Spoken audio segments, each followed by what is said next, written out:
नमस्कार, जनमत मराठी बातमीपत्रात आपलं स्वागत। सुरुवातीला पाहूया ठळक घडामोडी। दत्तधाम पंचाळ येथील आध्यात्मिक गुरु पंचक्रोशीचे श्रद्धास्थान आदरणीय राहुलदादा यांचा अभिष्ट चिंतन सोहळा मोठ्या आनंदाच्या वातावरणात संपन्न झालाय। परब्रह्म दत्तगुरु महाराज आणि गुरुवर्य बळीराम बाबा यांच्या प्रेरणेने गेल्या 5-6 महिन्यांपासून अविरत सेवा देत मानवी जीवनात जीवन जगत असताना असंख्य अडचणींना सामना करावा लागतो। त्यामध्ये कौटुंबिक कलह, मुलांचे शिक्षण, मुलामुलींची विवाह, प्रापंचिक अडचणी, उद्योगधंदे यात अपयश, आत्महत्या अशा अनेक विषय घेऊन भाविक आलेले असतात। या सर्व भाविकांना सतमार्ग लावण्याचे काम या दरबारामार्फत होते। आदरणीय राहुलदादांचा वाढदिवसाच्या औचित्य साधून या नाथ भक्त परिवारातील पिंपळगाव धनगरवाडी येथील सेवेकरी यांनी दादांचा वाढदिवस मोठ्या आनंदाने आणि उत्साहाने संपन्न केला आहे। महिला व भगिनींनी दादांचे औक्षण करून जेसीबीच्या सहाय्याने पुष्पवृष्टी करून ग्रामस्थांनी मोठ्या आनंदाने आणि दिमागदार वातावरणात त्यांचे स्वागत केले। छत्रपती शिवरायांच्या प्रतिमेचे पूजन करून कार्यक्रमाची सुरुवात झाली। या कार्यक्रमासाठी नाशिक जिल्ह्याचे माजी खासदार हेमंत गोडसे, सोनठाणे गावचे सरपंच भारत कोकाटे, भाजपाचे ज्येष्ठ नेते व व्यापारी बँकेचे चेअरमन अडके, जनमत मराठी न्यूज चॅनलचे मुख्य संपादक राजेंद्र आंबरे उपस्थित होते। या प्रसंगी गावच्या वतीने केक कापून दत्त महाराज व गुरु महाराजांची फोटो प्रतिमा देऊन दादांचे अभिष्ट चिंतन करण्यात आले। गावच्या वतीने शिवछावा ग्रुप पिंपळगाव त्याचप्रमाणे सर्व भाविक भक्त मोठ्या संख्येने उपस्थित होते। या प्रसंगी उपस्थित अतिथी माजी खासदार हेमंत गोडसे यांनी आपले मनोगत व्यक्त करून राहुल दादांच्या कार्याचा गोडवा गायला, साधू संतांच्या आशीर्वादाने समाजातील अनिष्ट प्रथा, व्यसनाधीनता दूर करण्यासाठी बाबांचा जो काही प्रयत्न आहे तो अत्यंत प्रेरणादायी असल्याचे म्हटले आहे। उपस्थित आमचे सहकारी भारत शेठ, आमचे व्यापारी बँकेचे माजी चेअरमन सुनील वाडके, सर्वच मान्यवर, गावातील ग्रामस्थ, सर्व भक्तजन बंधू आणि भगिनी, खरं तर आज या वाढदिवसाच्या निमित्तानं अनेक मान्यवरांनी या ठिकाणी त्यांच्या मनोगतामध्ये जे काही कार्य आज या ठिकाणी राहुलदादांच्या माध्यमातून या ठिकाणी होतंय, मला असं वाटतं का एक सुसंस्कृत समाज घडवण्याचं काम आपल्या माध्यमातून होतंय आणि एक समाजाला एक चांगली दिशा देण्याचं काम आपल्या माध्यमातून होतंय। मला असं वाटतं की राहुलदादा एक अतिशय मोठं काम आपल्या समाज घडवण्याचं काम आपल्याकडून होतंय, म्हणून मी आपल्या मनापासून या ठिकाणी आभार देखील व्यक्त करतो, अभिनंदन देखील करतो।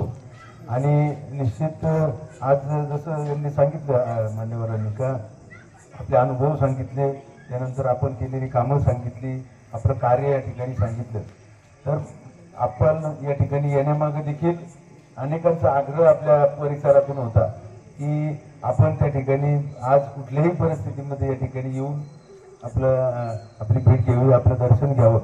तर मला असं वाटतं का निश्चित हेच प्रेम आपली किती लोकप्रियता आणि किती श्रद्धा आपल्यावरती आहे ही जाणीव करून देतो।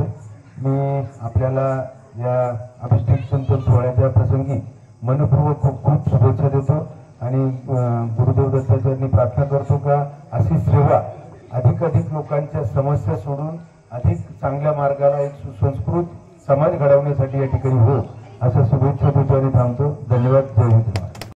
नंतर 10-20 मुलं अशी आहेत की दररोज सकाळी भाविक भक्त यायच्या आत ते हजर राहणार, त्यांना काय हवं काय नको चहा पाणी हे देणार।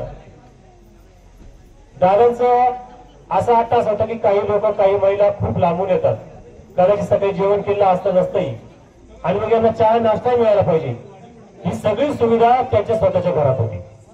खरं जर पाहायला गेलं तर घरातल्या फॅमिलीला आता हे काही कुटुंबच झालं, त्यांना त्यांचं स्वतःचं असं काही अस्तित्व नाही किंवा काही राहिलंही नाही। त्या सगळ्या परिवारासोबत असताना हा सगळा परिवार आपलाच आहे, त्यांच्या तोंडावर चांगली स्थिती नाही, परंतु हा खरा भाग आहे। तुम्हाला अतिशय तो सांगणार नाही, आपण तुम्हाला विनंती राहील की तुम्ही एकदा नक्की दरबारात या, तुम्ही फार चांगलं काम उभं केलंय। तुम्ही यायच्या पूर्वी बाबांचा आमचा विषय झाला, शिवाजीराजे होते, तुमच्या कार्यकाळात खूप चांगल्या योजना राबल्या गेल्या। या दरबाराची विशेष ख्याती अशी आहे, जो कोणी भाविक भक्त असेल तो किती सर्वसामान्य असला तरी त्यालाही तोच न्याय आणि आपण तुम्ही आले तरी तुम्हाला तोच न्याय, असं या दरबाराचं वैशिष्ट्य आहे। त्या ठिकाणी मिळाले की अगदी विज्ञानाच्या युगामध्ये वावरत असताना आम्ही म्हटलं तर त्या ठिकाणी कुठल्याही अंधश्रद्धेला किंवा कुठल्याही प्रकारच्या अंधश्रद्धेला बळी न पडणारे अशा प्रकारच्या घटकामध्ये आहोत.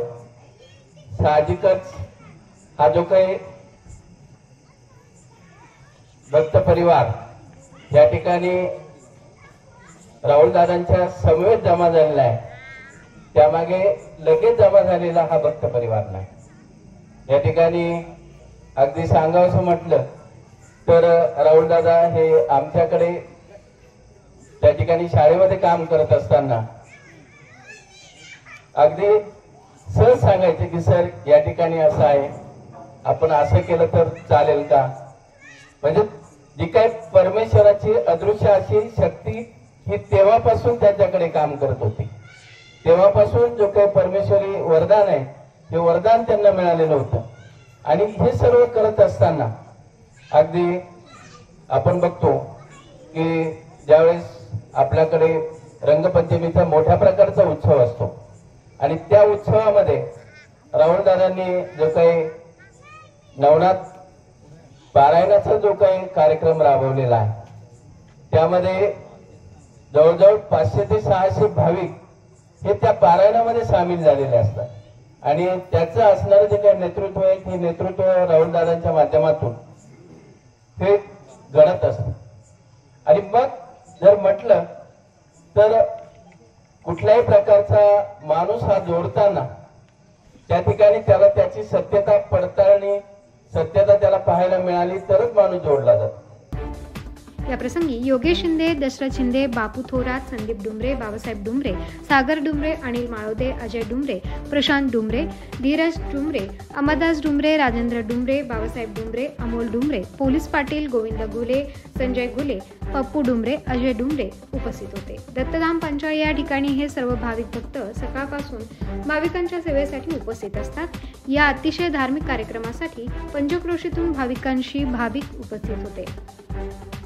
बहुतांशी भाविक उपस्थित होते. कार्यक्रमाचे सूत्रसंचालन श्री नवनाथ डुमरे सर यांनी केले.